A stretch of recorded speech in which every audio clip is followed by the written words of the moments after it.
خدا کے لیے عنایا بس بھی کرو. تمہاری یہ پہیلیوں اور خوشی سے پاگل ہوتا انداز مجھے وحشت میں مبتلا کر رہا ہے. آخر ایسی کون سی خوشخبری ہے جس کے لیے تم نے مجھے کالج سے آتے ہی کھانا تو دور ایک گلاس پانی تک پینے نہیں دیا اور سیدھا یہاں گھسیٹ لائے. نورافشاں نے بے بسی سے اپنی دوست کو دیکھتے ہوئے کہا جو کچن کے کاؤنٹر پر رکھے مٹھائی کے ڈبے کو کھولتے ہوئے خوشی سے ناچ رہی تھی. اس کی جلد بازی اور بےتابی دیدنی تھی. عنایت نے گلاب جامن کا ایک ٹکڑا اٹھایا اور نورافشاں کے منہ کی طرف بڑھاتے ہوئے بولی، ارے میری جان، یہ خبر ہی ایسی ہے کہ تم کھانا پینا تو کیا سب کچھ ہی بھول جاؤ گی. پہلے منہ میٹھا کرو پھر بتاتی ہوں. نورافشاں نے جھنجھلا کر اس کا ہاتھ پرے کیا. عنایت مذاق مت کرو، میرا دل ڈوب رہا ہے. کیا تمہیں کوئی لاٹری نکل آئی ہے یا یونیورسٹی میں ٹاپ کر لیا ہے؟ عنایت نے ایک فلک شگاف قہقہ لگایا. لاٹری تو اس خوشخبری کے سامنے کچھ بھی نہیں ہے اور یونیورسٹی ٹاپ کرنے سے مجھے کیا ملنا ہے. یہ خوشی تو ہماری دوستی کو ایک نئے اور لازوال رشتے میں باندھنے والی ہے. نورافشاں نے حیرت سے آنکھیں سکیڑے. ہماری دوستی؟ نیا رشتہ؟ کیا مطلب ہے تمہارا؟ صاف صاف کیوں نہیں بتاتی؟ اس کا لہجہ اب تشویش سے بھرا ہوا تھا. عنایت نے گہرا سانس لیا. اس کی آنکھوں میں ایک خاص چمک تھی. بابا انکل سے تمہارا ہاتھ مانگنے کی بات کر رہے ہیں میرے لالا کے لیے. یہ جملہ کسی بم کی طرح نورافشاں کے سر پر گرا تھا. ایک لمحے کے لیے اسے لگا جیسے اس کے کان بج رہے ہیں اور کچن کی دیواریں اس پر گر رہی ہیں. اس کے چہرے کا رنگ فق ہو گیا اور آنکھوں میں شدید بے یقینی اور خوف کی لہر دوڑ گئی. کیا کہا تم نے؟ کس کے لیے؟ اس نے کانپتی آواز میں پوچھا. سارم لالا کے لیے. اور کس کے لیے؟ میرا ایک ہی تو بھائی ہے، عنایت نے چہکتے ہوئے جواب دیا. وہ نورافشاں کے چہرے پر آئے طوفان سے بالکل بے خبر تھی. عنایت یہ خوشخبری نہیں، یہ ایک جہنم سے نکل کر دوسرے جہنم میں چھلانگ لگانے کا اعلان ہے. اس کی آواز بلند ہو گئی تھی. عنایت کا مسکراتا چہرہ ایک دم بھج گیا. یہ تم کیا کہہ رہی ہو نورافشاں؟ جہنم کیسا؟ میرے بھائی میں کیا کمی ہے؟ کمی؟ نورافشاں نے ہذیانی انداز میں ہنستے ہوئے کہا. کمی نہیں، پوچھو خوبی کیا ہے اس میں. وہ تمہارا بھائی ہے، وہ سارم. اس کی آنکھوں میں دیکھا ہے کبھی تم نے؟ ایسا لگتا ہے جیسے ابھی زندہ نکل جائے گا. دنیا جہان کی اکڑ اور غرور اس کی ذات میں بھرا ہوا ہے. میرے دادا جان کبھی اس رشتے کے لیے ہاں نہیں کریں گے. انہیں جاگیردارانہ طبیعت والے لوگ سخت ناپسند ہے. اور تمہارا بھائی تو ہے ہی پیدائشی ہٹلر. رہا ساری عمر باہر ہے لیکن مزاج دیکھو تو کسی نواب سے کم نہیں ہے. بس کرو نورافشاں، بس کرو. عنایت کی آنکھوں میں آنسو آ گئے. لالا ایسے نہیں ہے، وہ بس ذرا سنجیدہ طبیعت کی ہے. اور دادا جان تو حیدر بابا کو اپنے بیٹوں کی طرح مانتے ہیں. وہ بھلا کیوں انکار کریں گے؟ تم دیکھنا وہ جھٹ سے ہاں کر دیں گے. کبھی نہیں. نورافشاں نے اپنے دادا کے انداز کی نقل اتارتے ہوئے کہا. وہ صاف کہیں گے ہمیں یہ رشتہ منظور نہیں. اس لڑکے کو یہاں کے طور طریقے ہی نہیں آتے. ہر کسی سے آنکھوں میں آنکھیں ڈال کر بات کرتا ہے. بڑوں کا لحاظ نہیں ہے اس میں. وہ اپنے دادا کے لہجے میں بات کرتے ہوئے لاؤنج کی طرف بڑھ رہی تھی اور عنایت اسے منانے کے لیے اس کے پیچھے پیچھے جا رہی تھی. ایسی بات نہیں ہے، لالا سب کا احترام کرتے ہیں، تم انہیں غلط سمجھ رہی ہو. وہ دونوں بحث کرتی ہوئی جیسے ہی کچن سے نکل کر لاؤنج کے دروازے پر پہنچی. نورافشاں کے الفاظ تو اس کے حلق میں دم توڑ گئے کیونکہ سامنے صوفے سے اٹھ کر کھڑا وجود کوئی اور نہیں بلکہ سارم خود تھا. اس نے کب گھر میں قدم رکھا انہیں اندازہ ہی نہیں ہوا. سارم کے ہاتھ میں پکڑا پانی کا گلاس میز پر ایک جھٹکے سے رکھا گیا اور اس کی سرد سپاٹ اور گہری نظریں سیدھا نورافشاں کے چہرے پر گڑی ہوئی تھی. اس کی آنکھوں میں وہ تمام باتیں، وہ تمام الزامات تیر رہے تھے جو نورافشاں نے ابھی اس کے لیے کہے تھے. ایک لمحے کے لیے لاؤنج میں مکمل خاموشی چھا گئی. ایک ایسی خاموشی جسے سارم کی آنکھوں میں ابھرتی ناقابل فہم سختی نے مزید بھیانک بنا دیا تھا. اس نے ایک لفظ کہے بغیر اپنی نظریں نورافشاں سے ہٹا لیں اور لمبے لمبے قدم اٹھاتا ہوا سیڑھیاں چڑھ کر اپنے کمرے کی طرف بڑھ گیا. لیکن اس کے چہرے کے تاثرات اور بھینچی ہوئی مٹھیاں صاف بتا رہی تھیں کہ اس نے اپنی ہونے والی دلہن کے منہ سے اپنے لیے ہر ایک لفظ، ہر ایک گالی سن لی تھی. سارم کے اپنے کمرے کی طرف بڑھتے قدموں کی چاپ جیسے نورافشاں کے دل پر ہتھوڑوں کی طرح پڑ رہی تھی. لاؤنج میں ایک دم جو سناٹا چھایا تھا وہ کسی طوفان کے آنے سے پہلے کی خاموشی جیسا تھا. عنایت نے خوف زدہ نظروں سے پہلے اوپر جاتی ہوئی سیڑھیوں کو اور پھر نورافشاں کے اسپاٹ چہرے کو دیکھا تم نے، میں کہہ رہی تھی نا لالا نے سب سن لیا ہے. اس کی آواز میں کپکپاہٹ تھی. اب کیا ہوگا نورافشاں؟ وہ بابا سے کیا کہیں گے؟ نورافشاں نے ایک جھٹکے سے خود کو سنبھالا، حالانکہ اندر سے اس کا دل بری طرح سے دھڑک رہا تھا. اس نے لاپرواہی کا خول چڑھاتے ہوئے کہا. سن لیا تو سن لیا، اب اس میں ایسی کون سی قیامت آ گئی؟ جو سچ تھا وہی کہا ہے میں نے، اور تم یہ خوش فہمی چھوڑ دو کہ تمہارے بھائی کے لیے میں اپنی زندگی برباد کروں گی۔ اس کا لہجہ سخت تھا، لیکن آنکھوں میں ایک انجانا سا خوف تیر رہا تھا۔ میں جا رہی ہوں گھر، یہ کہتے ہوئے وہ عنایہ کے مزید کچھ کہنے کے انتظار کیے بغیر غصے سے قدم مارتی باہر نکل گئی۔ عنایہ اسے پیچھے سے آوازیں دیتی رہ گئی، لیکن وہ ایک پل کو بھی نہ رکی۔ اپنے گھر میں داخل ہو کر وہ سیدھا اپنے کمرے میں آئی اور دروازہ زور سے بند کر لیا۔ اس کا سارا غصہ، ساری بہادری عنایہ کے گھر پر ہی رہ گئی تھی۔ یہاں اپنے کمرے کی تنہائی میں اسے صارم کی وہ برفانی نگاہیں یاد آ کر جھنجھوڑ رہی تھیں۔ وہ بے چینی سے کمرے میں ٹہلنے لگی، اس کا دماغ معاف ہو رہا تھا۔ نہ بابا نہ، صارم لالا سے شادی مطلب ایک جہنم سے نکل کر دوسری جہنم میں جانا۔ شکل دیکھی ہے اس کی، ایسے لگتا ہے جیسے انسان کو آنکھوں سے ہی نکل جائے گا۔ مجھے یہ رشتہ منظور نہیں، وہ بڑبڑائی، بالکل اسی طرح جیسے کچھ دیر پہلے عنایہ کے سامنے اپنے دادا کی نقل اتار رہی تھی، لیکن اب اس کے لہجے میں مذاق نہیں بلکہ حقیقی وحشت تھی۔ ایک طرف دادا جان کی پابندیاں ہیں جن سے آزادی کا خواب دیکھتی ہوں، اور دوسری طرف وہ شخص جس سے شادی ہو گئی تو ساری عمر اس کے نخرے اور حکم ہی سننے پڑیں گے۔ وہ تو مجھے سانس بھی اپنی مرضی سے نہیں لینے دے گا۔ میں تو آزادی کی زندگی چاہتی ہوں جہاں کوئی روک ٹوک نہ ہو، جہاں شوہر میرے آگے پیچھے پھرے، اور اگر اس اکڑوں سے شادی ہو گئی تو خدا کی قسم میری زندگی جہنم بن جائے گی۔ وہ سوچ سوچ کر ہلکان ہو رہی تھی کہ اب کیا ہوگا۔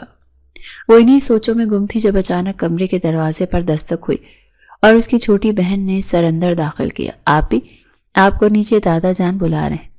یہ سننا تھا کہ درِ فشاں کے پیروں تلے سے زمین ہی نکل گئی۔ اس کا دل زور زور سے دھڑکنے لگا۔ دادا جان؟ مجھے کیوں؟ اس نے گھبرا کر پوچھا۔ پتہ نہیں، بس کہہ رہے تھے کہ فوراً نیچے آؤ۔ سب لوگ لاؤنج میں بیٹھے ہیں۔ اب اس کا خوف یقین میں بدل رہا تھا۔ وہ ڈرتے ڈرتے دھڑکتے دل کے ساتھ سیڑھیاں اتر کر نیچے پہنچی تو مناظر اس کی توقع سے کہیں زیادہ سنگین تھے۔ لاؤنج میں دادا جان اپنی مخصوص کرسی پر براجمان تھے۔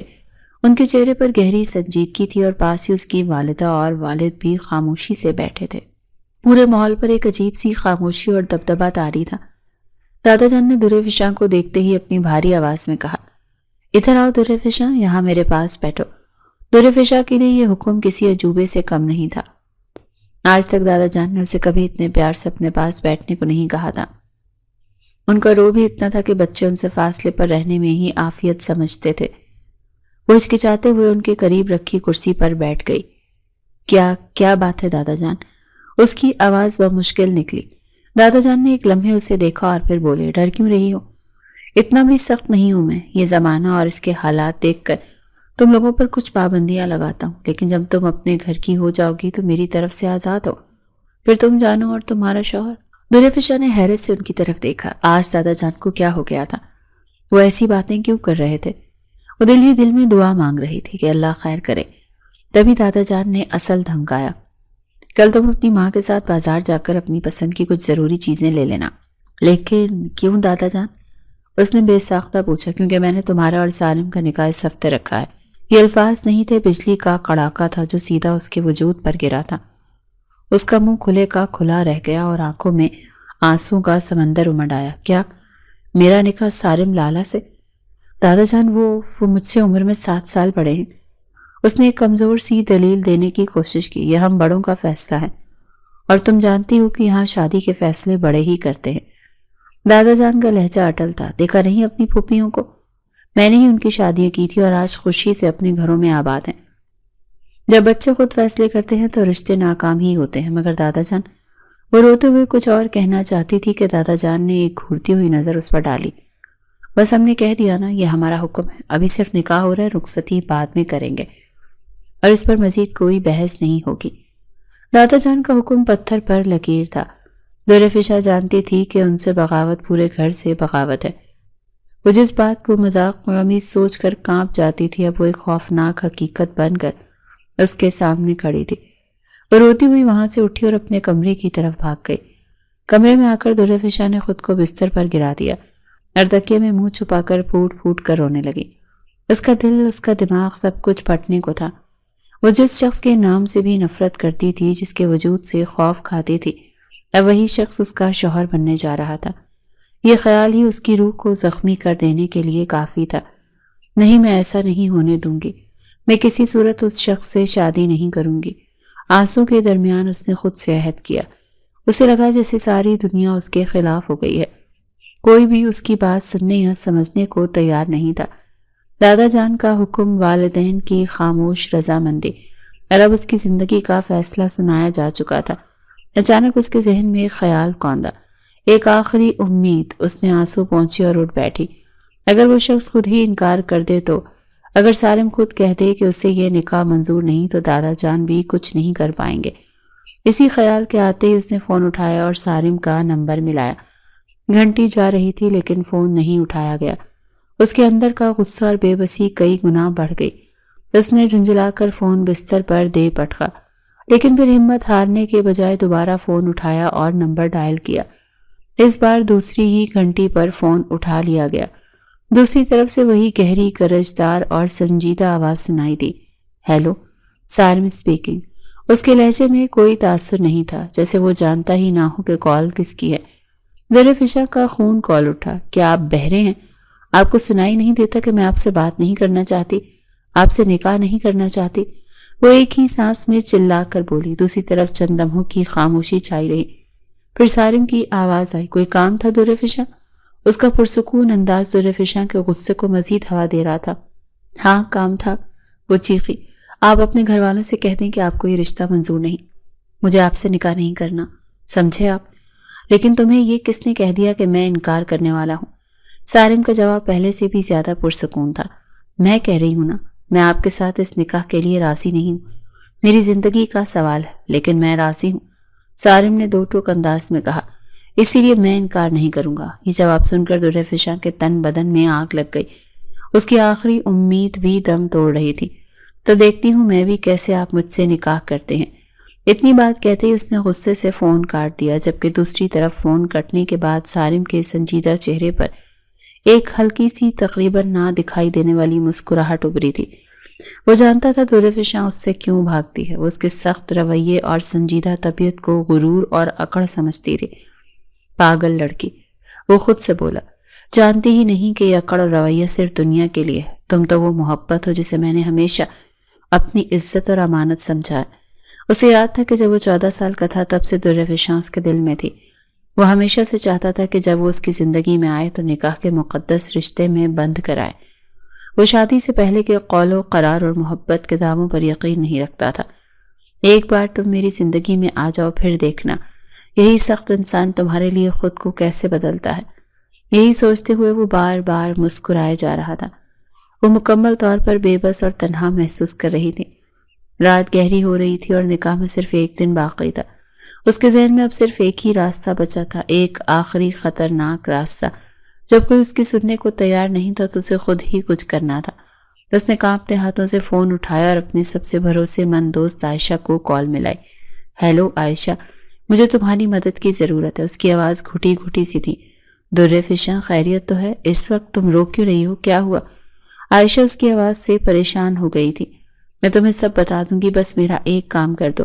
میں ایک رات کے لیے تمہارے گھر رہنا چاہتی ہوں۔ میرے گھر؟ لیکن کیوں؟ اور آنٹی انکل، تمہارے دادا جان تمہیں رات کو باہر نکلنے دیں گے؟ وہی تو مسئلہ ہے، وہ نہیں نکلنے دیں گے۔ تم بس کل رات جب سب سو جائیں اپنی گاڑی لے کر میرے گھر کے پچھلے دروازے پر آ جانا۔ پلیز عائشہ، منع مت کرنا، میری زندگی کا سوال ہے۔ اس کی آواز میں اتنی بے بسی اور التجا تھی کہ عائشہ انکار نہیں کر سکی۔ ٹھیک ہے، میں آ جاؤں گی، تم اپنا خیال رکھنا۔ فون بند کر کے دل فشاں نے کھڑکی سے باہر دیکھا۔ اندھیرے میں ڈوبی رات اسے اپنی زندگی کی تاریک ترین رات لگ رہی تھی، لیکن اس نے فیصلہ کر لیا تھا کہ وہ اس اندھیرے سے بھاگ جائے گی، چاہے اس کے لیے اسے کوئی بھی قیمت چکانی پڑے۔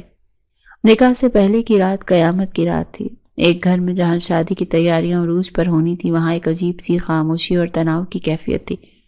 سب کے چہروں پر مسکراہٹیں تو تھیں، لیکن دل فشاں کے کمرے سے آتی خاموشی سب کو بے چین کر رہی تھی۔ رات کے کھانے کے بعد سب لوگ دادا جان کے کمرے میں جمع تھے اور کل کی تقریب کے متعلق آخری صلاح مشورے کر رہے تھے۔ قہقہوں اور باتوں کی آوازیں لاؤنج میں گونج رہی تھی، اور یہی وہ لمحہ تھا جس کا دل فشاں کو انتظار تھا۔ اس نے اپنا چھوٹا سا بیگ اٹھایا جس میں اس نے اپنی چند ضروری کپڑے اور تھوڑی سی نقدی رکھی تھی۔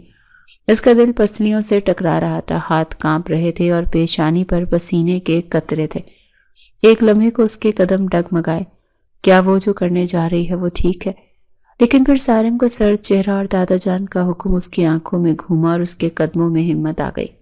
اس نے آہستگی سے کمرے کا دروازہ کھولا اور بلی کی طرح دبے پاؤں سیڑھیاں اترنے لگی۔ ہر ایک قدم پر اسے لگتا تھا کہ کوئی اسے دیکھ لے گا، کوئی اسے پکار لے گا، لیکن خوش قسمتی سے سب کی توجہ دادا جان کے کمرے کی طرف تھی۔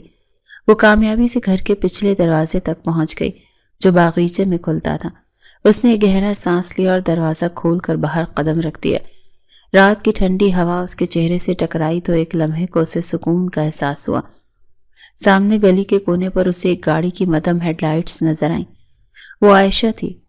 آزادی بس چند قدموں کے فاصلے پر تھی۔ وہ تیز قدموں سے گیٹ کی طرف بڑھی۔ اس کا دل اب خوشی اور خوف کی ملی جلی کیفیت سے دھڑک رہا تھا۔ جیسے اس نے گیٹ کھول کر باہر قدم رکھا تو اندھیرے میں ایک سایہ سا نمودار ہوا اور سیدھا اس کے سامنے آ کر کھڑا ہو گیا۔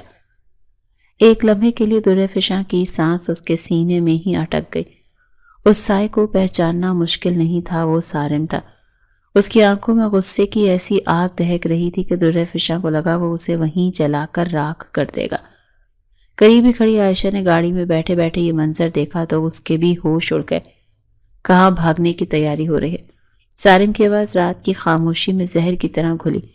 اس کا لہجہ اتنا سرد اور بے رحم تھا کہ درِ فشاں کے پیروں تلے سے زمین ہی نکل گئی۔ میں کہیں نہیں جا رہی۔ اس نے ہکلاتے ہوئے جھوٹ بولنے کی کوشش کی۔ جھوٹ مت بولو، وہ دھاڑا۔ تم جانتی ہو کل صبح 10 بجے ہمارا نکاح ہے اور رات کے اس پہر تم اس طرح چوروں کی طرح گھر سے نکل رہی ہو۔ درِ فشاں نے خود میں ہمت پیدا کی۔ کہیں بھی جاؤں، آپ کو اس سے کیا؟ آپ میرے کچھ نہیں لگتے، بہت جلد لگنے والا ہوں۔ سارم نے ایک قدم آگے بڑھایا۔ تم میری ہونے والی منکوحہ ہو اور ہمارے خاندان کی لڑکیاں اس طرح راتوں کو گھر سے باہر نہیں نکلتی۔ منکوحہ ہوں، ابھی بنی تو نہیں نا؟ وہ غصے سے بولی۔ پتہ نہیں کون سے ملک میں رہ کر تم نے پڑھائی کی ہے جو تمہاری سوچ ابھی تک اتنی دقیانوسی ہے۔ اسی لیے میں تم سے شادی نہیں کرنا چاہتی۔ اس کی بات ختم ہوتے ہی سارم نے آگے بڑھ کر اس کی کلائی کو اپنی آہنی گرفت میں لے لیا۔ بہت بول لیا تم نے، اب اندر چلو۔ اسے کھینچتا وہ اندر لے جانے لگا۔ سارم چھوڑو مجھے، میرا ہاتھ چھوڑو، وہ چلائی، لیکن اس کی گرفت اتنی مضبوط تھی کہ وہ خود کو چھڑا نہ سکی۔ عائشہ نے خوفزدہ ہو کر گاڑی آگے بڑھا دی۔ سارم اسے کھینچتا ہوا سیدھا گھر کے اندر لایا اور اس کے کمرے کی طرف جانے کے بجائے لاؤنج سے ہوتا ہوا سیدھا دادا جان کے کمرے کے دروازے پر جا کر رکا۔ اس نے ایک جھٹکے سے دروازہ کھولا۔ اندر بیٹھے سب لوگ ہنسی مذاق میں مصروف تھے، لیکن دروازے پر سارم کو درِ فشاں کا ہاتھ پکڑے غصے سے بھرے ہوئے دیکھ کر سب کی بولتی بند ہو گئی۔ کمرے میں ایک دم موت کا سا سناٹا چھا گیا۔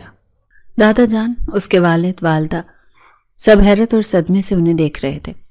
سارم اسے کھینچ کر کمرے کے بیچ میں لایا اور دادا جان کے سامنے کھڑا کر دیا۔ اس کی آواز میں غصہ اور ایک اٹل فیصلہ تھا۔ دادا جان، یہ آپ کی لاڈلی پوتی جو نکاح سے بھاگ رہی تھی، میں نے اسے گھر کے باہر رنگے ہاتھوں پکڑا ہے۔ سب کے چہروں پر ہوائیاں اڑنے لگیں۔ درِ فشاں کے والد نے غصے سے آگے بڑھنا چاہا، لیکن سارم کی اگلی بات نے سب کو اپنی جگہ پر ساکت کر دیا۔ اس لیے نکاح صبح نہیں، ابھی ہوگا۔ اسی وقت سارم کے آخری جملے نے کمرے میں موجود ہر شخص پر جیسے سکتہ طاری کر دیا۔ دادا جان کی آنکھیں جو پہلے حیران تھیں اب غصے سے سرخ ہو رہی تھیں۔ درِ فشاں کے والد کا چہرہ شرم اور غصے سے تمتما رہا تھا اور اس کی والدہ نے صدمے سے اپنے منہ پر ہاتھ رکھ لیا تھا۔ سناٹے کو دادا جان کی گرجدار آواز نے توڑا۔ کیا مطلب ہے تمہارا سارم؟ یہ کیا حرکت کرنے جا رہی تھی؟ سارم نے درِ فشاں کی کلائی ابھی تک پکڑی ہوئی تھی۔ اس نے ایک نظر اس کے آنسوں سے بھرے چہرے پر ڈالی اور پھر دادا جان سے مخاطب ہوا۔ دادا جان، میں کسی کام سے باہر نکلا تو میں نے اسے گھر کے پچھلے دروازے سے نکلتے دیکھا۔ اس کے ہاتھ میں بیگ تھا اور باہر گلی میں ایک گاڑی اس کا انتظار کر رہی تھی۔ یہ آپ کے فیصلے، اس گھر کی عزت اور اس نکاح سے باغی ہو کر بھاگ رہی تھی۔ دادا جان نے غضبناک نظروں سے درِ فشاں کو دیکھا۔ بیٹا، سارم ٹھیک کہہ رہا ہے۔ درِ فشاں کی زبان جیسے تالو سے چپک گئی تھی۔ وہ روتے ہوئے بمشکل بول پائی۔ دادا جان، وہ میں اپنی دوست کے ساتھ بس۔ اس کی بات ادھوری رہ گئی اجازت کے بغیر۔ دادا جان دھاڑے۔ رات کے اس پہر، اپنی شادی سے ایک رات پہلے تم چوروں کی طرح گھر سے نکل رہی تھی، وہ بھی بغیر کسی کو بتائے۔ شاید سارم کا فیصلہ بالکل ٹھیک ہے، تمہارا نکاح تو ابھی ہی ہو جانا چاہیے۔ یہ سننا تھا کہ درِ فشاں کے والد جو اب تک ضبط کیے کھڑے تھے، ان کا پیمانہ لبریز ہو گیا۔ وہ غصے سے آگے بڑھے اور سب کے سامنے ایک زوردار تھپڑ در فشاں کے منہ پر رسید کیا۔ تمہیں ذرا سا احساس نہیں ہے کہ تمہاری اس حرکت کی وجہ سے ہماری عزت خاک میں مل جاتی؟ کل جب مہمان آتے تو ہم لوگ کیا منہ دکھاتے؟ وہ غصے سے کانپ رہے تھے۔ ہماری پگڑی اچھالنے کا ارادہ تھا تمہارا؟ در فشاں کے لیے وہ لمحہ قیامت سے کم نہیں تھا۔ جسمانی تکلیف سے زیادہ اسے اپنے باپ کی نظروں میں اپنے لیے حقارت دیکھ کر تکلیف ہوئی۔ دادا جان نے اس کی ماں کو حکم دیا، اسے اس کے کمرے میں لے جاؤ اور صبح تک نظروں سے اچھل مت ہونے دینا۔ اس کی ماں اسے سہارا دے کر کمرے میں لے آئی۔ وہ پوری رات آنسو بہاتی رہی۔ یہ کیسی سزا ہے جو اسے مل رہی ہے، صرف اس کے لیے کہ وہ اپنی مرضی سے جینا چاہتی ہے۔ صبح کسی جشن کا پیغام لے کر نہیں آئی تھی، بلکہ ایک جبری فیصلے کی تکمیل کا وقت لائی تھی۔ اس کی ماں جب نکاح کا جوڑا لے کر کمرے میں داخل ہوئی تو در فشاں نے جو بستر پر نڈھال پڑی تھی نفرت سے منہ پھیر لیا۔ اس کی ماں کچھ کہانی چاہتی تھی پر جانتی تھی بیٹی نہیں سمجھے گی۔ اسے خاموشی سے تیار کر دیا گیا۔ وہ ایک خوبصورت گڑیا لگ رہی تھی، لیکن ایسی گڑیا جس کی آنکھیں ویران اور روح زخمی تھی۔ کچھ ہی دیر میں قاضی صاحب کو بلا لیا گیا تھا۔ گھر کے چند افراد اور سارم کے والدین کی موجودگی میں یہ نکاح پڑھایا گیا۔ جب قاضی صاحب نے اس سے پوچھا، در فشاں بنت، کیا آپ کو سارم شاہ ولد حیدر شاہ کے ساتھ یہ نکاح قبول ہے؟ تو اس کے کانوں میں سارم کی وہ دھمکی گونجی تھی، دیکھتا ہوں تم نکاح کیسے نہیں کرتی۔ اس نے روتے ہوئے کانپتے لبوں سے 3 بار قبول ہے کہہ دیا۔ نکاح کی رسم مکمل ہوتے اس نے سوچا کہ شاید اب اسے کچھ دیر کے لیے اکیلا چھوڑ دیا جائے گا، لیکن اصل قیامت تو ابھی باقی تھی۔ دادا جان کا غصہ بھی ٹھنڈا نہیں ہوا تھا۔ انہوں نے سارم کے والد حیدر شاہ سے کہا، بھائی صاحب، میں چاہتا ہوں کہ رخصتی بھی آج ہی ہو جائے۔ یہ سن کر در فشاں سمیت اس کی ماں پر بھی جیسے بجلی گری۔ ابا جی، لیکن اتنی جلدی کوئی تیاری بھی نہیں ہے۔ اس کی ماں نے کہا، تیاری کی کوئی ضرورت نہیں ہے۔ اس لڑکی نے ہماری عزت پر جو داغ لگانے کی کوشش کی ہے، اس کے بعد میں ایک پل بھی اسے اپنی چھت کے نیچے دیکھنے کو تیار نہیں۔ یہ اب سارم کی ذمہ داری ہے، وہی سے سنبھالیں۔ دادا جان کا فیصلہ اٹل تھا۔ در فشاں کو لگا کہ جیسے کسی نے اسے اونچائی سے گہری کھائی میں دھکا دے دیا ہو۔ کل رات تک وہ آزاد ہونے کے خواب دیکھ رہی تھی اور اب نکاح کے فوراً بعد اسے اسی شخص کے گھر بھیجا جا رہا تھا جس سے وہ بھاگ رہی تھی۔ سارم کی والدہ اور والد نے اسے خوش آمدید تو کہا، لیکن سب کے چہروں پر ایک عجیب سی افسردگی اور تناؤ تھا۔ عنایت کی آنکھیں بھیگی ہوئی تھیں۔ وہ شرمندگی سے اپنی بھابھی اور دوست سے نظریں نہیں ملا پا رہی تھی۔ وہی اس سہارا دے کر سارم کے کمرے تک لائی۔ کمرے کا دروازہ کھلتے در فشاں ایک لمحے کو دنگ رہ گئی۔ وہ سارم کے خوبصورت کمرے میں پہلی دفعہ آئی تھی۔ اس گھر میں تو اکثر آتی رہتی تھی، لیکن سارم کا کمرہ اتنا نفاست سے سجایا گیا تھا، ایسا لگ رہا تھا یہاں کوئی سخت مزاج لڑکا نہیں بلکہ کوئی بہت ہی نفاست پسند لڑکی رہتی ہو۔ ہر چیز اپنی ترتیب سے تھی۔ بیڈ پر سرخ گلاب کی پتیاں بکھری ہوئی تھیں اور کمرے میں پھیلی پھولوں کی بھینی بھینی خوشبو اس کا استقبال کر رہی تھی۔ یہ سب ایک نئی نویلی دلہن کے خوابوں کی تعبیر تو ہو سکتی تھی، مگر در فشاں کے لیے یہ ایک خوبصورت پنجرے سے زیادہ اور کچھ نہیں تھا۔ کمرے کی سجاوٹ دیکھ کر جہاں ایک لمحے کو اس کا دل پگھلا، وہیں اگلے ہی پل سارم پر شدید غصہ بھی آیا جس نے اس کی زندگی کو اس پنجرے میں قید کر دیا تھا۔ وہ بھاری قدموں سے چلتی ہوئی بیٹھ کے کونے پر بیٹھ گئی اور اس کا ضبط جواب دے گیا۔ وہ اپنے بھاری عروسی لباس اور زیورات کی پرواہ کیے بغیر خاموشی سے آنسو بہانے لگی۔ کچھ ہی دیر کے بعد کمرے کا دروازہ کھلا اور سارم اندر داخل ہوا۔ اس نے اندر آ کر دروازہ لاک کر دیا۔ تالے کی کلک کی آواز در فشاں کو اپنے قید ہونے کا حتمی اعلان لگی۔ سارم نے ایک نظر روتی ہوئی در فشاں پر ڈالی اور اس کے قریب آتے ہوئے طنزیہ لہجے میں بولا، بھاگنے کے لیے بھی عقل کی ضرورت ہوتی ہے جو تمہارے اندر ہے ہی نہیں۔ اس کے الفاظ تیر کی طرح در فشاں کے دل میں لگے۔ اس نے آنسوں سے بھری آنکھیں اٹھا کر اسے دیکھا۔ آپ یہاں تانوں کے تیر چلانے آئے ہیں؟ نہیں۔ سارم اس کے مزید قریب ہوا۔ اپنی شادی کی پہلی رات اپنی بیوی کے ساتھ گزارنے آیا ہوں۔ اس کی بات سنتے ہی در فشاں ایک دم غصے سے لال پیلی ہو گئی۔ آپ سے زبردستی نکاح کر لینے کا مطلب یہ نہیں ہے کہ میں آپ کی بیوی بن گئی ہوں۔ مجھ سے دور رہیں۔ اچھا جی۔ اس کے بالکل قریب ہوتے ہوئے اس کی آنکھوں میں آنکھیں ڈال کر بولا کہ نکاح کے بعد بیوی ہی ہوتی ہے تو اور کیا ہوتی ہے؟ اتنے لوگوں کے سامنے قبول کروا کر لایا ہوں تمہیں اور حق مہر بھی ادا کیا ہے تو اپنا حق وصول تو کروں گا ہی۔ سارم کے لہجے کی گرمی اور آنکھوں کی تپش سے در فشاں کا دل خوف سے زور زور سے دھڑکنے لگا۔ اسے لگا کہ اب وہ اس شخص کے ظلم سے بچ نہیں پائے گی، لیکن حیرانگی کی انتہا تو تب ہوئی جب سارم مسکراتے ہوئے اس سے دور ہٹا، اپنی الماری سے کپڑے نکالے اور واش روم میں چلا گیا۔ درفشاں جو کسی بھیانک لمحے کے لیے خود کو تیار کر رہی تھی، حیرت سے اسے جاتے ہوئے دیکھتی رہ گئی۔ چند منٹ کے بعد جب وہ نائٹ سوٹ میں واپس آیا تو اس نے لائٹس مدھم کی اور آرام سے بیڈ کی دوسری طرف جا کر لیٹ گیا۔ درفشاں جو بیڈ کے کونے پر سہمی بیٹھی تھی، اسے سمجھ ہی نہیں آیا کہ یہ ہو کیا رہا ہے۔ تھوڑی ہی دیر گزری تھی کہ اس کی سسکیوں کی آواز کمرے کی خاموشی میں گونجنے لگی۔ سارم جو بظاہر تو سو رہا تھا ایک دم سے اٹھ کر بیٹھ گیا۔ اس کے چہرے پر اب وہ طنز یا غصہ نہیں بلکہ ایک ناقابل فہم تاثر تھا۔ تم رو رہی ہو؟ سارم کی آواز پر درفشاں نے چونک کر اسے دیکھا اور جلدی سے اپنے آنسو پہنچنے کی کوشش کی، جیسے کوئی چور چوری کرتا ہوا پکڑا جائے۔ اس کے اندر کی خودداری اور غصہ ایک بار پھر غالب آ گیا۔ آپ سو جائیں، میری فکر نہ کریں، آپ نے میری زندگی جتنی خراب کرنی تھی کر دی، اب اور کیا باقی ہے؟ اس کے لہجے میں زہر بھری تلخی تھی۔ سارم بستر سے اترا اور اس کے قریب آ کر زمین پر بیٹھ گیا۔ اس کی اس حرکت پر درفشاں مزید سکڑ گئی۔ سارم نے اس کے ہاتھ کو پکڑنے کی کوشش کی تو اس نے ایک جھٹکے سے اپنا ہاتھ پیچھے کھینچ لیا، جیسے اس کے لمس سے اسے تکلیف پہنچی ہو۔ سارم نے گہرا سانس لیا۔ اس کی آواز میں اب وہ پہلے والی سختی یا طنز نہیں تھا، بلکہ ایک گہری تھکاوٹ اور افسردگی تھی۔ یار، اگر میں تمہیں اتنا ہی برا لگتا ہوں تو تم ٹھیک سے، میں صبح سے یہاں ہمیشہ کے لیے چلا جاؤں گا، لیکن تمہاری وہ عزت دوبارہ نہیں بن سکے گی جو تم ایک دفعہ کھو دو گی۔ اس کی بات پر درفشاں نے حیرت سے اسے دیکھا۔ محبت کرتا ہوں میں تم سے، یہ 3 الفاظ سارم نے اتنی سادگی اور سچائی سے کہے کہ درفشاں کا دل دھڑکنا ہی بھول گیا۔ اور کیا برائی ہے میرے اندر؟ اگر میرے اندر ایٹیٹیوڈ ہے، میں تھوڑا سخت ہوں، تو اس کا مطلب یہ تو نہیں کہ میں ہمیشہ سے ایسا ہی رہوں گا۔ میرا مزاج ایسا کیوں ہے یہ صرف میں جانتا ہوں، لیکن میں تمہارے لیے خود کو بدلنے کے لیے تیار ہوں۔ وہ خاموشی سے اسے دیکھتی رہی۔ اس کا دماغ سارم کے الفاظ پر یقین کرنے سے انکاری تھا۔ ایک دفعہ، صرف ایک دفعہ میری طرف دیکھو۔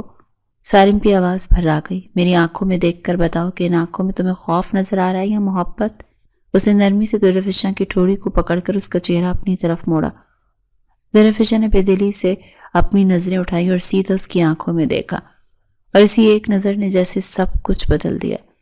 جن آنکھوں میں اسے ہمیشہ اکڑ، غرور اور غصہ نظر آتا تھا، آج وہ آنکھیں آنسوں سے بھیگی ہوئی تھی۔ وہ شخص جو اس کی نظر میں ایک پتھر دل افرید تھا، اس کی آنکھوں میں اپنے لیے اتنی پاکیزہ محبت دیکھ کر وہ ساکت رہ گئی۔ سارم نے اس کی آنکھوں میں ابھرتی ہوئی بے یقینی کو پڑھ لیا اور اس نے آہستہ سے اس کا چہرہ چھوڑ دیا اور اسے تھوڑا فاصلے کر کے بیٹھ گیا۔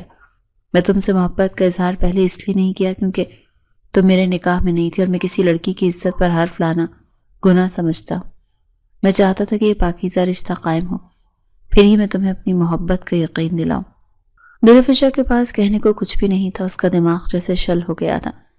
اس نے ایک نظر اس شخص کی طرف دیکھا جو اس کے مجازی خدا تھا، لیکن وہ اس سے دور بھاگ رہی تھی۔ سارم اس کی خاموشی کو سمجھ گیا۔ وہ اٹھا اور نرمی سے بولا، میں جانتا ہوں تمہیں وقت چاہیے اور میں تمہیں پورا وقت دوں گا۔ جب تک تم اس رشتے کو اپنے دل سے قبول نہیں کرو گی، میں تم پہ اپنا کوئی حق نہیں جتاؤں گا۔ یہ کہتے ہوئے اسے بستر سے ایک تکیہ اور چادر اٹھائی اور خاموشی سے جا کر کمرے میں پڑے تنگ صوفے پر لیٹ گیا۔ اس کا یہ عمل اس کے الفاظ سے کہیں زیادہ بڑا ثبوت تھا۔ درفشاں تو ساکت بیٹھی اسے دیکھتی ہی رہی۔ کچھ دیر کے بعد وہ اٹھی اور کانپتے قدموں سے بیڈ پر آ کر لیٹ گئی۔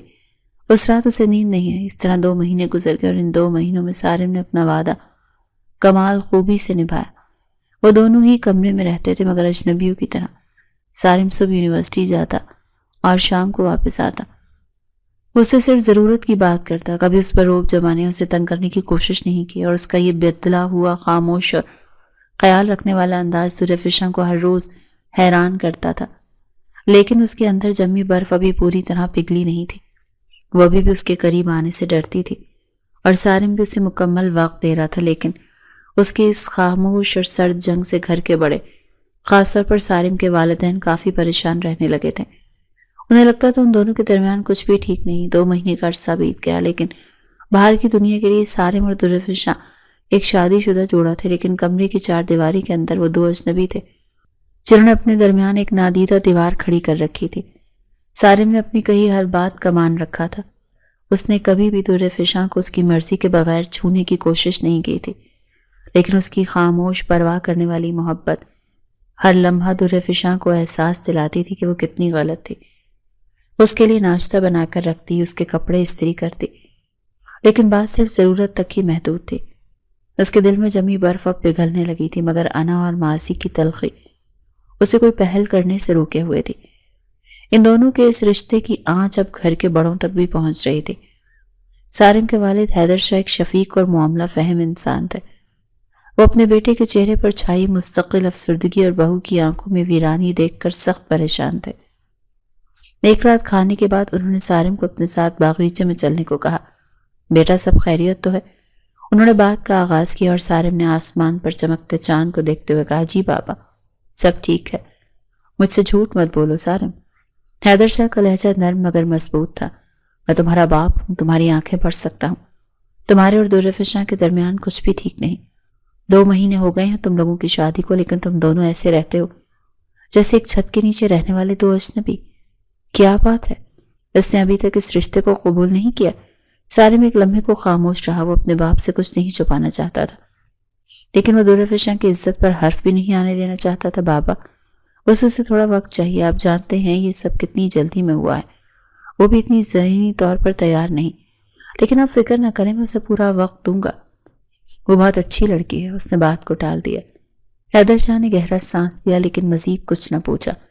اگلے دن جب سارم یونیورسٹی جا چکا تو اس کی والدہ نے درفشاں کو اپنے پاس بٹھایا۔ ان کے لہجے میں ماں جیسی ممتا تھی۔ بیٹی کیا تم ہم سے خوش نہیں ہو؟ یا سارم تمہیں کچھ کہتا ہے؟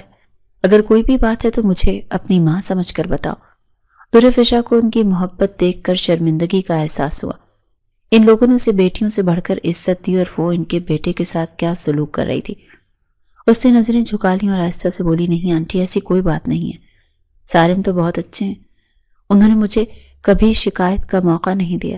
پھر یہ خاموشی کیسی ہے بیٹی؟ یہ اجنبیت کیوں؟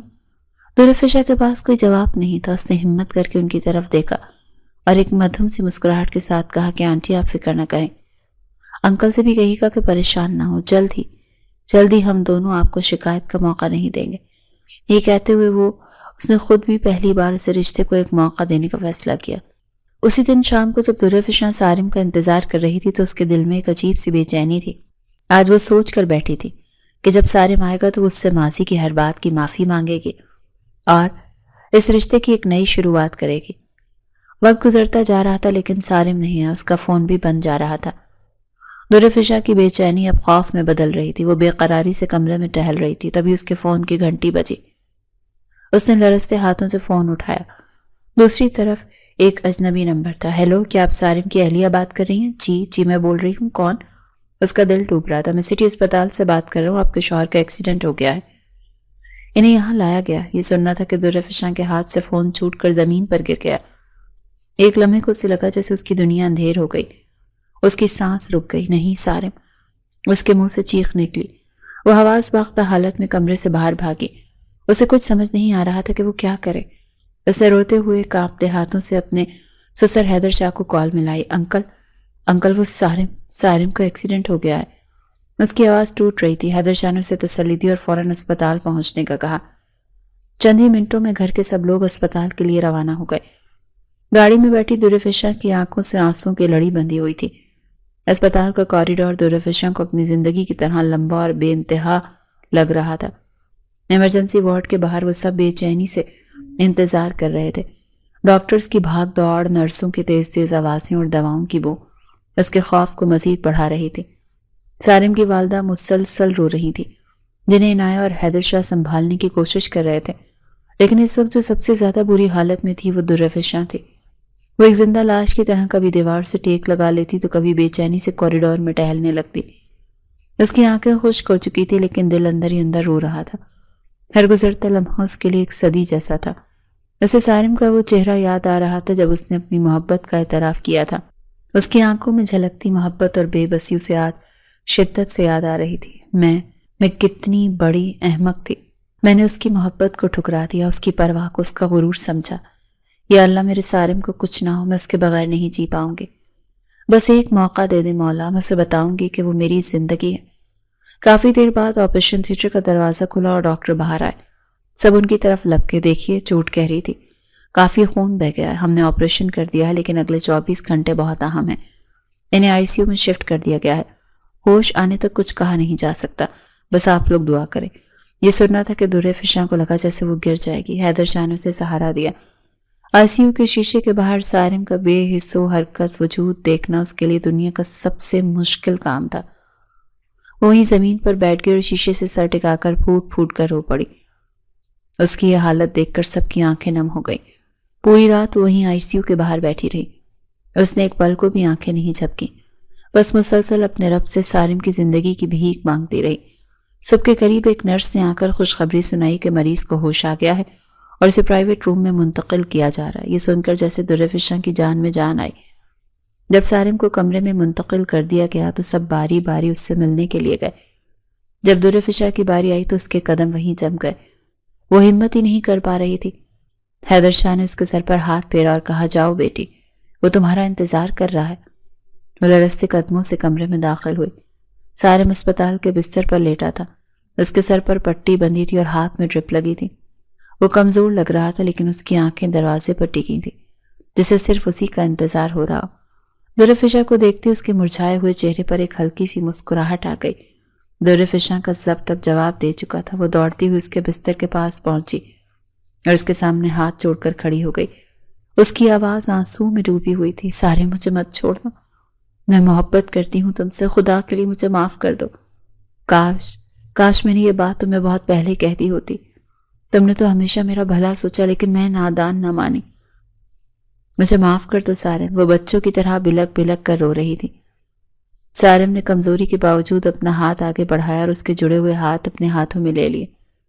اس کی آواز بہت دھیمی تھی، پگلی، تم تو میری محبت ہو، میری جان ہو، تمہیں خود سے الگ ہونے دوں گا بھلا؟ رونا بند کرو۔ درِ فشاں نے آنسوں سے بھری نظروں سے اسے دیکھا۔ سارم کی آنکھوں میں وہی محبت تھی، وہی اپنائیت۔ بس ایک وعدہ کرو، سارم نے کہا، کہ تم پھر کبھی یہ نہیں سوچو گی کہ میں تم سے نفرت کرتا ہوں یا تم کسی جہنم میں آ گئی ہو۔ میں تمہیں اتنی خوشیاں دوں گا کہ تم سے سنبھالی نہیں جائیں گی۔ اس نے درِ فشاں کا ہاتھ اپنے دل پر رکھا۔ یہ اعتراف سن کر درِ فشاں نے روتے ہوئے اس کے ہاتھ کو چوم لیا۔ آج سارے گلے شکوے، ساری غلط فہمیاں آنسو میں بہہ گئیں۔ آج تو محبت کرنے والے دل ایک ہو گئے تھے۔ اسپتال میں گزرے وہ چند دن سارم اور درِ فشاں کی زندگی کے سب سے قیمتی دن تھے۔ ان دنوں نے ان کے درمیان موجود ہر فاصلے، غلط فہمی کو ہمیشہ کے لیے مٹا دیا۔ درِ فشاں ایک سائے کی طرح سارم کے ساتھ رہتی تھی۔ اس کی دوا، اس کا کھانا، اس کا ہر آرام، وہ ہر چیز کا خود خیال رکھتی۔ سارم کی آنکھوں میں اپنے لیے بڑھتی ہوئی محبت اور قدر دیکھ کر اسے اپنی ماضی کی غلطیوں پر افسوس تو ہوتا، مگر سارم کی محبت اس کے لیے ہر پچھتاوے پر مرہم رکھ دیتی۔ اس حادثے نے سارم سے اس کی جسمانی طاقت تو کچھ وقت کے لیے چھین لی تھی، لیکن اسے اس کی محبت ہمیشہ کے لیے واپس لوٹا دی تھی۔ آخر کار وہ دن بھی آ گئے جب ڈاکٹر نے سارم کو گھر جانے کی اجازت دے دی۔ گھر میں سب اس کی واپسی پر بہت خوش تھے۔ حیدر شاہ اور ان کی اہلیہ کی آنکھوں میں اپنے بیٹے کی صحتیابی اور بہو کے بدلے ہوئے روپ کی چمک تھی۔ وہ دونوں جان چکے تھے کہ ان کے بچوں کی زندگی کی گاڑی اب محبت کی پٹری پر آ چکی ہے۔ جب وہ گھر پہنچے تو سارم گھر کی سجاوٹ دیکھ کر حیران رہ گیا۔ پورے گھر کو پھولوں اور روشنی سے سجایا گیا تھا، جیسے آج کوئی بہت بڑا تہوار ہو۔ یہ سب کیا ہے؟ اس نے مسکراتے ہوئے اپنی ماں سے پوچھا۔ یہ سب تمہاری لاڈلی بیوی نے کیا ہے، انہوں نے مسکراتے ہوئے درِ فشاں کی طرف اشارہ کیا، جو محبت بھری نظروں سے اسے دیکھ رہی تھی۔ درِ فشاں نے آگے بڑھ کر سہارے سے اس کا ہاتھ تھاما اور آہستہ سے بولی، اندر چلیں، آپ کے لیے ایک اور سرپرائز ہے۔ وہ اسے سہارا دے کر ان کے اپنے کمرے میں لے آئی۔ کمرے کا دروازہ کھولتے ہی سارم کی آنکھیں خوشی اور حیرت سے پھیل گئیں۔ درِ فشاں نے پورے کمرے کو سرخ اور سفید غباروں سے سجا رکھا تھا۔ دیوار پر ایک بڑا سا بینر لگا تھا جس پر لکھا تھا، خوش آمدید میری زندگی، آئی لو یو سارم۔ یہ منظر، یہ الفاظ، یہ محبت، سارم کو لگا جیسے وہ دنیا کا سب سے خوش قسمت انسان ہے۔ اس نے مڑ کر درِ فشاں کو دیکھا جو اب اس کے سامنے کھڑی تھی۔ اس کی آنکھوں میں آنسو اور لبوں پر مسکراہٹ تھی۔ سارم نے آگے بڑھ کر اسے اپنی باہوں میں بھر لیا۔ یہ سب کچھ تو میں ہمیشہ سے چاہتا تھا۔ اس کی آواز بھیگ گئی، اپنی محبت کو اپنے اتنا قریب، تم نے مجھے میری زندگی لوٹا دی درِ فشاں۔ نہیں سارم، درِ فشاں نے اس کے سینے پر سر رکھتے ہوئے کہا، تم نے مجھے جینا سکھایا، تم نے مجھے محبت کا اصل مطلب سکھایا۔ سارم نے اسے خود سے الگ کیا، اس کے آنسوں کو اپنی انگلیوں سے صاف کیا اور اس کی آنکھوں میں دیکھتے ہوئے بولا، تم میرا پیار ہو، وہ بھی پہلا اور آخری پیار۔ کیا تم جانتی ہو کہ میں نے تم سے محبت کب کی تھی؟ درفشا نے نفی میں سر ہلایا۔ جب میں صرف 14 سال کا تھا اور تم ایک چھوٹی سی گڑیا کی طرح ہمارے گھر آئی تھی۔ اسی دن میں نے فیصلہ کر لیا تھا کہ اگر میری زندگی میں کوئی آئے گا تو وہ صرف تم ہوگی۔ اسی لیے میں اتنا سخت تھا، اتنا غصے والا، کیونکہ مجھے ڈر لگتا تھا کہ کہیں میں تمہیں کھو نہ دوں۔ یہ اعتراف سن کر درفشا کی آنکھوں سے خوشی کے آنسو بہ نکلے۔ اتنی گہری اور پرانی محبت کا امین ہونے کا احساس ہی اس کے لیے کچھ الگ سا تھا۔ اس نے آگے بڑھ کر اپنے مجازی خدا کے ماتھے کو چوم لیا۔ آج ان کے درمیان کوئی جھجک، کوئی فاصلہ باقی نہ رہا۔ اس دن کے بعد ان کی محبت کی داستان زبان زد عام ہو گئی۔ سارم کو سخت رویہ اپنی بیوی کے لیے ایک حفاظتی ڈھال میں بدل گیا اور درفشا کی ضد اور انا سارم کے لیے بے پناہ محبت اور احترام میں ڈھل گئی۔ ان دونوں کا پیار اتنا بڑھا کہ اس کے خاندان اور محلے میں ان کی مثالیں دی جانے لگیں۔ وہ ایک دوسرے کے بغیر ایک پل نہیں رہتے تھے، جہاں جاتے ایک ساتھ جاتے۔ اکڑ اور انا کی دیواروں میں قید دو دل آخر کار محبت کی سچی روشنی میں ایک ہو چکے تھے، ہمیشہ ہمیشہ کے لیے۔ انہوں نے یہ جان لیا تھا کہ رشتے ضد سے نہیں بلکہ محبت، اعتبار اور ایک دوسرے کو سمجھنے سے نبھائے جاتے ہیں۔